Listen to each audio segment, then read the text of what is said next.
Delik aduan dalam proses tahapan pemilihan kepala daerah Pilkada Gubernur dan Wakil Gubernur Kalsel tahun ini berlangsung sengit. Setelah pasangan Denny Indrayana dan Devriadi konsisten melakukan pengaduan dugaan kecurangan dan pelanggaran yang dilakukan pasangan petahana Sabiri Nur dan Haji Muhyiddin. Ada 107 dugaan pelanggaran pilkada yang diadukan Denny Indrayana ke Badan Pengawasan Pemilu atau Bawaslu Provinsi Kalsel. Di antaranya dari bagi-bagi sarung, tagline bergerak, hingga bakul purun paman yang berisi paket sembako.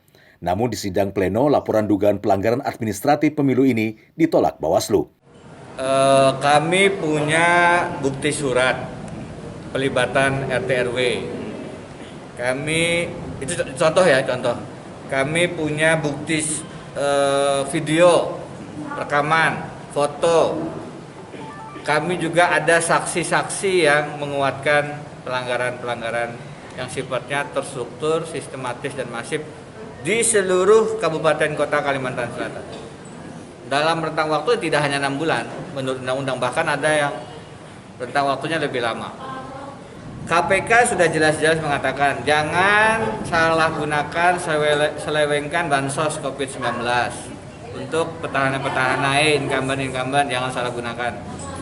Bawaslu pernah datang ke Kalsel dan mengatakan hati-hati petahana, jangan salah gunakan bansos. Sekarang kita ketemu bukti-bukti pembagian bansos membawa citra diri petahana. Jadi saya nggak ngelihat ini ada peluang untuk tidak diterima. Bapilu Kalsel menilai laporan tersebut tidak memenuhi persyaratan sehingga tidak bisa dilanjutkan ke tahap pemeriksaan. Dari bukti-bukti yang disampaikan oleh pelapor, bahwa pelapor mendalilkan bahwa bukti-bukti yang 107 tersebut itu peristiwanya rentan waktunya sebelum waktu pendaftaran calon atau penetapan calon, sedangkan proses atau mekanisme penanganan administratif itu adalah rentan waktunya dimulai dari pendaftaran calon yang mulai tanggal 4 sebagaimana kita tahu sesuai dengan PKPU sampai pada pungut hitung. Oleh karena itu, laporan yang disampaikan tidak terpenuhi syarat materialnya. Untuk pelanggaran TSM itu mulai pendaftaran calon ke KPU Provinsi Kalimantan Selatan sampai pada pungut hitung.